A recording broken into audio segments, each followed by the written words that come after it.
45,000 का मेरा बिल अटका हुआ है, जिसको वो दे नहीं रहे, मैं लेने जा नहीं पा रहा हूँ। एक दिन जाओ तो बोलते हैं भैया ठीक है कल सुबह भेज दीजिए बाबूजी को या भैया को, दे दूँगा। फिर डॉक्टर मिलता नहीं है। आप देख रहे हैं धरोहर संदेश। मैं हूं दीपिका। आपको मैं ज़मीनी हकीकत बताने के लिए यहाँ पे मैं ग्राम पंचायत पीपर छड़ी है और ये ज़िला मुख्यालय से महज 15 किलोमीटर जिस प्रकार से पीड़ित है ये आपको हम दिखाएंगे और दिखाने के साथ साथ आपको मैं पूरी जानकारी दूंगी, क्योंकि बिल अगर मिलता है तो शासन के पास में वो बिल को देकर कम से कम पत्रकार कोष से भी उनको कुछ सहायता राशि मिल सकता है, लेकिन आज भी बिल देने से इनकार है। कब से एक्सीडेंट हुआ और आज तक क्या परेशानी को सामना करना पड़ रहा है ये बताइए। आपका नाम क्या है? जी पुकेश देवांगन जी, निवासी ग्राम पीपर छड़ी से हूँ अभी मैं। तो ये बताइए कि जी आपका क्या हुआ और आज तक क्या ऐसे परेशानियों को सामना करना पड़ रहा है? जी मैं अपने पत्रकारिता के संबंध में ही घर कलेक्टेड में पीआरओ के पास काम था मुझे। तो 11 दिसंबर को मैं जा रहा था गरियाबंद, उस दिन ही वो एक्सीडेंट हुआ था मेरा। फिर उसके बाद मुझे होश रहा नहीं। जब एक्सीडेंट होने के बाद तो बहुत स्थिति ज़्यादा ख़राब था। तो परिचित के कुछ लोग परिवार वाले खबर किए, 108 मुझे डाल के जिला अस्पताल ले गए। वहाँ से मुझे रायपुर रिफ़र किया गया अम्बेडकर हॉस्पिटल मेकाहारा। वहाँ से फिर ड्रेसिंग वगैरह करके कंप्लीट प्लास्टर वगैरह करके मुझे रायपुर से वापस भेजा गया घर। जब तकलीफ़ बढ़ा तो फिर जिला अस्पताल गए 14 दिसंबर को। तो वहाँ दवाई वगैरह का जो वो था, इलाज था मेरा ढंग से हो नहीं पाया। तो वहाँ से निकल के फिर प्राइवेट हॉस्पिटल में आना पड़ा। 15 तारीख को हम आए सोमेश्वर हॉस्पिटल में। 15 तारीख को भर्ती हुए और 15 से लेकर 9 तारीख तक, 9 जनवरी तक मैं सोमेश्वर हॉस्पिटल में भर्ती था। और जब वहाँ भर्ती था 15 तारीख से सब कुछ ठीक था, इलाज चल रहा था। लेकिन अब बिल में बोलते कि आप पेमेंट जब ले रहे हो तो बिल देते जाओ। तो बिल नहीं बोले एक साथ देंगे, जब जिस दिन डिस्चार्ज हो गए उस दिन बिल देंगे बोले, और बिल तो दिए नहीं। आज तक मैं बिल के लिए थक चुका हूँ। अब मैं अपाहिज हो चुका हूँ। अपाहिज मीन्स ऐसा हो गया हूँ कि अकेले चल नहीं पा रहा हूँ, गाड़ी नहीं चल पाऊँ, 2 पहिया 4 पहिया चला नहीं पा रहा हूँ, तो जा नहीं पा रहा हूँ बार। अब किसको बोलूँगा? यहाँ तो सबकी दुनिया में इतनी व्यस्तता है कि किसी के पास कोई समय ही नहीं। डॉक्टर को बोलो तो हाँ देंगे बोल के घुमा दे रहे हैं। विधायक श्री जनक ध्रुव जी भी फ़ोन में बात किए। वो अपने साथी जो हैं अमित मीरी जी को बोले थे कि इनसे इनका सब दिला देना सोमेश्वर हॉस्पिटल से, कोमल सिन्हा जी को बोलना करके। ठीक है बोले। अमित मीरी जी से मेरी बात हुई फ़ोन में, दिलवा ही रहा हूँ बोले, लेकिन अब तक नहीं दिलाए हैं। जो नगद जमा किए हैं उसमें फिर वो आयुष्मान कार्ड में नगद कितना जमा किए आप लोग? जी नगद हम 45-50 रुपये जमा किए थे वहाँ हॉस्पिटल में। और उसका वो फिर लास्ट में अभी विगत 15 दिन पहले मेरे पिताजी को बुलाकर मेडिकल का बिल दे दिए हैं 42,300 रुपये कुछ का, सिर्फ दवाई का, कि हम ट्रीटमेंट किए हैं। मैं बोला भाई ट्रीटमेंट किए ठीक है, भर्ती थे उसको तो भर्ती थे, मैं तो बताने कि आयुष्मान कार्ड में आपका हुआ है भर्ती, उसी को कर रहे हैं 29 दिसंबर से 9 जनवरी तक। मैं बोला मैं 15 दिसंबर से भर्ती था आपके यहाँ। तो वो बोलते हैं कि 15 दिसंबर से ठीक है, लेकिन हम उसका अभी बना के देंगे, लेकिन दिए नहीं हैं। अब मैं जा नहीं पा रहा हूँ। अब झगड़ा करने की, लड़ाई करने किसको क्या बोलूँ, बगैर किसी सहयोग के कुछ हो नहीं पा रहा है। मैं अपने वाकर के सहारे चल रहा हूँ या बैसाखी के सहारे चल रहा हूँ, तो कैसे वहाँ जाके किसको क्या बोलूँगा, कैसे जाऊँ, किसी साथ जाऊँगा? किसी सहयोग मांगो, सहयोग नहीं मिलता। हमारे पत्रकार साथियों को भी किसी को खबर करो, बुलाओ तो कोई आते नहीं है। बस आई रहे मुलाकात, गरियाबंद जाने के बाद मुलाकात करने का समय नहीं रहता किसी के पास। कैसे करूं ऐसे में? हारे सा हो, अपने आप में मैं हार गया हूं इस समय। एकता को लेकर, सारी बातों को लेकर बहुत अपने आप में गुरूर जो था, गुरूर टूट चुका है मेरा। बहुत गंदी तकलीफ में हूँ भाभी, मैं क्या बोलूँ अब। ये बताइए कि सोमेश्वर हॉस्पिटल द्वारा किनसे आपकी बातचीत हुई थी? सोमेश्वर हॉस्पिटल डॉक्टर कोमल सिन्हा जो वहाँ के ऑनर हैं, उनसे बातचीत हुई थी। वो सब बोले थे। वहाँ एक नीलेश दुबे करके हैं रायपुर के डॉक्टर, MBBS डॉक्टर, वो भी थे। और वो सिर्फ बताते थे, इलाज नहीं करते हैं। वो मैं ये देखा हूँ कि बताते बस हैं, तो इलाज नहीं करते हैं। जो इलाज कर रहे हैं डॉक्टर कोमल सिन्हा ही करते हैं, जबकि वो कुछ भी नहीं है। MBBS डॉक्टर साहब जो हैं वो एक इंजेक्शन भी लगाए मेरे को, 1 माह में वहाँ जब था 20-25 दिन जो था उसमें एक इंजेक्शन नहीं लगाए हैं। जो भी ट्रीटमेंट करना है, ड्रेसिंग करने को, इंजेक्शन लगाने को, बॉटल चढ़ाने को हो, वो नर्स और डॉक्टर कोमल सिन्हा जो MBBS भी नहीं है, ऑनर बस हैं हॉस्पिटल के, BMS वगैरह किए हैं, वो सब कुछ करते हैं वहाँ ट्रीटमेंट। जितने मरीज रहते हैं वो अकेले करते हैं। तो आप लोगों का आयुष्मान कार्ड से कटा है कुछ पैसा और कुछ आयुष्मान कार्ड से निकला पैसा? आयुष्मान कार्ड जी हमसे लिया गया था, जमा करवाया गया था और डिस्चार्ज भी किया गया है, लेकिन अब तक हमारे पास मैसेज तो आया नहीं है कितना पैसा कटा है करके। अब वो हमारे पास शारीरिक रूप से इतने सक्षम भी नहीं है कि जाकर CMHO सर के पास, बाबू के पास जो है परिचित के तो सब हैं स्टाफ पूरे, उनके पास जाकर ये पूछे कि सर हमारे आयुष्मान कार्ड से कितने का इलाज हुआ है, क्या हुआ है, ये पता कर भी नहीं पा रहे हैं हम, शारीरिक रूप से स्वास्थ्य नहीं करके। नहीं तो सब कुछ सिस्टम से चलता भाभी, जब क्या बोल रहा हूँ। और इन छोटी छोटी चीज़ों में किसी पत्रकार साथियों को बोलूँ, तकलीफ के बारे में बोलूँ कि यार पता कर दो, क्या कर दो, किसी के पास समय नहीं है। हाँ करेंगे बोलते हैं, टाल देते हैं, किसको क्या बोलूँ मैं। ये जो हॉस्पिटल आपको का जो आपके पास में डॉक्यूमेंट है, तो ये बताइए ये हॉस्पिटल कहाँ पर है? ये हॉस्पिटल गरियाबंद के बीचों बीच है, सिटी कोतवाली के बाजू में। स्कूल जाने का जो रास्ता है ना, वहीं कॉर्नर में ही है, कोतवाली के जस्ट बाजू में लगा हुआ है हॉस्पिटल, कोई दूर नहीं है। Someshwar hospital, bulk high school road, ये बिल में लिखा भी है स्पष्ट, हाई स्कूल रोड में ही गरियाबंद में, सामने में ही है। और ये तो आपका मेडिकल बिल है, तो ये सोमेश्वर हॉस्पिटल कैसे दे रहे हैं? भाभी जी हम गए थे, हमको तो कुछ डॉक्टर साहब बोले कि देंगे, बिल देंगे, पापा जी को बुला करके वो मेडिकल का बिल दिए हैं। मैं देख के हंसा कि यार मेडिकल स्टोर का बिल दिए हैं, जबकि हम दवाई दूसरे मेडिकल से लाए, उसका भी बिल रखा है हमारे पास।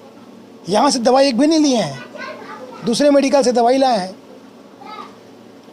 जिस मेडिकल से दवाई नहीं लाए उस मेडिकल का आपको बिल थमा दिए हैं? जी सोमेश्वर हॉस्पिटल नर्सिंग होम में अपन जो एडमिट था मैं, वो उसका बिल न दे करके सोमेश्वर मेडिकल स्टोर का दे दिए हैं। 45,000 जमा किए थे, तो ये 42,300 रुपये कुछ का हमको ही बिल दे, मेडिकल का बिल दिए हैं।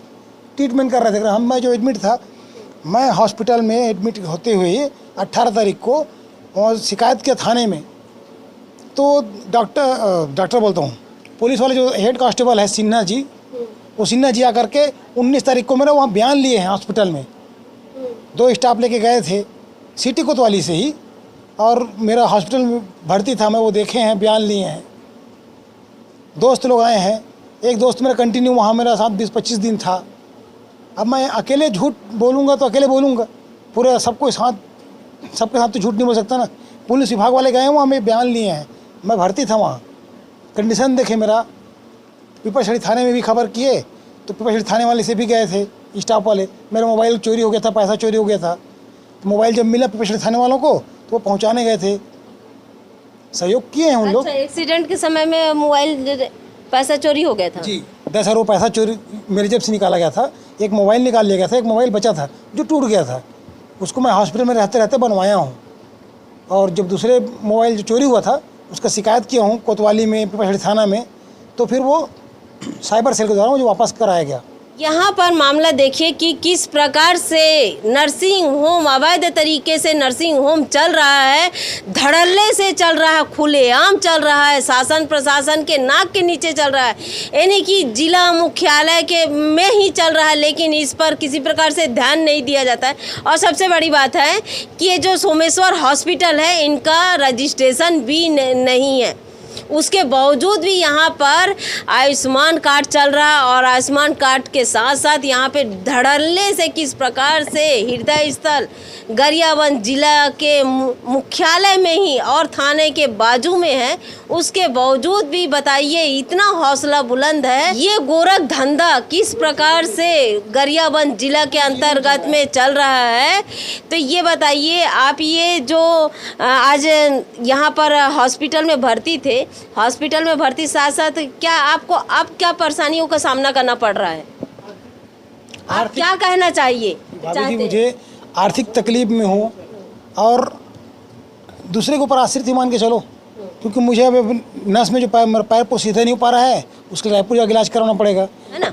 तो ये बताइए कि अभी आपको सोमेश्वर नर्सिंग होम द्वारा किसी प्रकार से अभी आपको बिल नहीं दिया जा रहा है? जी 45,000 का मेरा बिल अटका हुआ है, जिसको वो दे नहीं रहे हैं, मैं लेने जा नहीं पा रहा हूँ। एक दिन जाओ तो बोलते हैं भैया ठीक है कल सुबह भेज दीजिए बाबूजी को या भैया को, दे दूंगा। फिर डॉक्टर मिलता नहीं है। आजकल नया हॉस्पिटल ओपनिंग किया है, देवभोग रोड में कहीं की बार किया है, और यहाँ जाओ तो वहाँ है, वहाँ जाओ तो यहाँ है कर बहाना हो जाता है, मुलाकात नहीं करता डॉक्टर। अब मैं अकेले ठीक रहता दी तो मैं डॉक्टर से मुलाकात कर सब कुछ कर लेता। ये आप बिल देखिए, ये दिखाइए, और इस पर देखिए कि सोमेश्वर हॉस्पिटल का बिल्कुल बाकायदा ये कहाँ पर है, ब्लॉक। ये बिल भी देखिए, मेडिकल का बिल दे दिया जा रहा है, जबकि मैं हॉस्पिटल में एडमिट था। और सबसे बड़ी बात है, देखिए ये बिल्कुल हाई स्कूल के पास में रोड में है, और दूसरा जो हॉस्पिटल है अवैध तरीके से जो चल रहा है, ये कलेक्ट्रेट के कुछ दूर बाद में है, कोविड हॉस्पिटल के सामने में है। देखिए गरियाबंद जिला के अंतर्गत में जिस प्रकार से अवैध तरीके से चलने वाला नर्सिंग होम धड़ल्ले से चल रहा है और बेख्वाब होके चल रहा है, और जिला मुख्यालय में बैठे हुए सीएचएमओ हैं, सीएचएमओ देखिए किस प्रकार से आज अपने कुर्सी में केवल बैठे रहते हैं, लेकिन इस पर कार्रवाई नहीं है। और ये बताइए कि धड़ल्ले से, मात्र जिला मुख्यालय की बात बता रही हूँ, और ये जो सोमेश्वर हॉस्पिटल है, ये सोमेश्वर हॉस्पिटल में अभी पंजीयन नहीं है। तो ये बताइए कि यहाँ पर आयुष्मान कार्ड किस प्रकार से चल रहा है, ये आप देख सकते हैं कि किस प्रकार से आयुष्मान कार्ड चलाया जाता है। माननीय मुख्यमंत्री जी, आपका दिया हुआ जो 5 लाख रुपए है, ठीक है, गरीबों के लिए बहुत अच्छी बात है कि ये योजना के तहत में गरीबों का हित होगा, और गरीबों का हित के लिए आपने बहुत अच्छी सोची है, उसके लिए बहुत धन्यवाद। लेकिन यहाँ पे गरीबों का हित नहीं है, यहाँ पर केवल नर्सिंग होम द्वारा जिस प्रकार से अवैध तरीके से आयुष्मान कार्ड को गोरख धंधा किया जा रहा है, आयुष्मान कार्ड का किस प्रकार से गोरख धंधा किया जा रहा है, ये गरियाबंद जिला में है, और प्रशासन उसकी पूरी जानकारी है, लेकिन उस पर आंख मूंद कर बैठी हुई है, मौन धारण करके बैठी है। मैं आज गरियाबंद जिला के अंतर्गत में एक ऐसे नर्सिंग होम है जो छूरा ब्लॉक में है, लक्ष्मी नारायण नर्सिंग होम है, वहाँ पर अवैध तरीके से एक ऐसा ग्राम पंचायत है, मैं अभी इस ग्राम पंचायत में नाम नहीं लूँगी क्योंकि उसका खुलासा मैं बिल्कुल बाकायदा अच्छे से करूँगी। एक ऐसा ग्राम पंचायत है, उस ग्राम पंचायत के अंतर्गत में 20 से 25 मरीज एक माह के अंदर में लाकर, और उनके जो आयुष्मान कार्ड है, उस आयुष्मान कार्ड के तहत में निकाल लिया गया पेमेंट, और बता रही हूँ कि किस प्रकार से निकाला गया है, इसकी जानकारी मैं पूरी तरीके से सीएचएमओ मैडम को भी दी, और वहाँ उन्होंने लिख के दे दिया कि ये वो दिल्ली की जानकारी है, मैं नहीं दे सकती हूँ। यहाँ तक कि आयुष्मान कार्ड चलाते हैं यहाँ पर मिश्रा जी हैं, और मिश्रा जी से भी जब मैं बातचीत की, एक 15 दिन से मैं लगातार उनसे बातचीत कर रही हूँ कि मुझे इसकी जानकारी दीजिए। मैं पूरे ज़िला के नहीं मांग रही हूँ, मैं एक ग्राम पंचायत की मांग रही हूँ। उस ग्राम पंचायत के अंतर्गत में 3 गांव हैं, उस हैं, और 2021-22 का मामला है, और 2021-22 में क्या किया गया है कि गांव में गए, अपना वैन लेके गए, और वहाँ पे कुछ दलाल हैं, वो दलाल द्वारा कुछ व्यक्तियों को उठा के लेके आ गए, और उठा के लेके आने के बाद में देखिए वो लोग गरीब मजदूर हैं, उन लोगों को बिना काम से अगर 2000 रुपये मिल रहा है और जा रहे हैं तो दारू मुर्गा मिल रहा है, तो उनको क्या मतलब है कि वो सही क्या कर रहे हैं, गलत क्या कर रहे हैं। और स्मार्ट कार्ड, वो पैसा तो दिखता नहीं है, शासन के खजाने का पैसा है, उन लोगों को ऐसा लगता है कि ये तो शासन का पैसा है, अगर वो नर्सिंग होम वाले ले रहे हैं और हमें 2000 रुपये दे रहे हैं तो क्या फ़र्क पड़ता है। 2 दिन में अगर मैं मज़दूर है, वो अगर मज़दूरी करना जाएंगे तो 200 रुपये ही मिलेगा, और एक दिन का मजदूरी 200 रुपये और 2 दिन का मजदूरी 400 रुपये मिलेगा। लेकिन यहाँ पर अगर वो इलाज के तौर पे अगर आ गए तो उन्हें 2000 रुपये से लेकर 5000 रुपये तक दिया गया है। वो किस प्रकार से, जिस प्रकार से निकाले हैं उसके तहत में वो मज़दूरों को दिया गया है। तो मैं मज़दूरों से कोई टेंशन नहीं है, लेकिन यहाँ पर अवैध तरीके से जो नर्सिंग होम है, जो घोरक धंधा चालू करके बैठे हैं, इसकी जानकारी मांगती हूँ तो विभाग अपने पल्ला झाड़ते हुए बोलते हैं मैं इसकी जानकारी मेरे पास में एक भी नहीं है। तो मैंने आज भी मैं पूछी हूँ कि इसकी जानकारी किसके पास में है, तो वो बिल्कुल बाकायदा लिख के भी भेजी हैं। और CHO मैडम और यहाँ के जो मिश्रा जी हैं वो बता रहे हैं दिल्ली से है।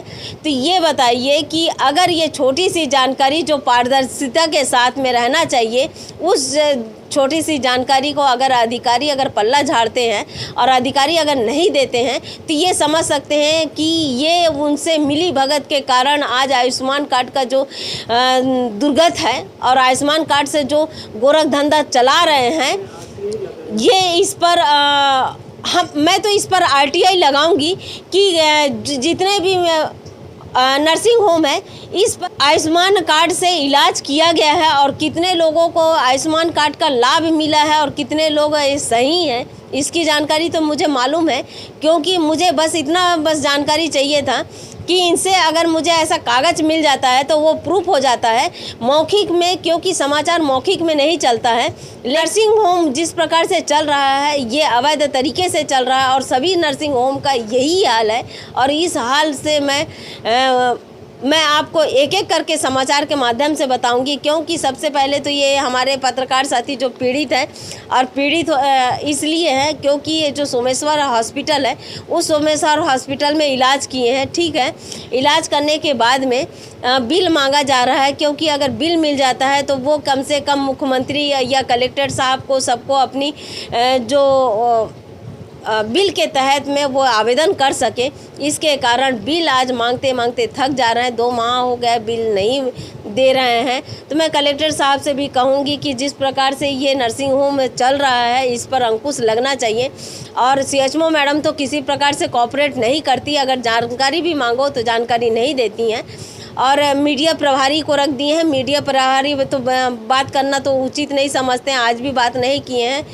तो ये इस प्रकार से जो गोरख धंधा को आप लोग जो बढ़ावा दिया जा रहा है, CHO द्वारा बढ़ावा दिया जा रहा है, तो इस पर अंकुश लगना चाहिए। आप देख रहे हैं धरोहर संदेश, मैं हूँ दीपिका। आपको मैं जमीन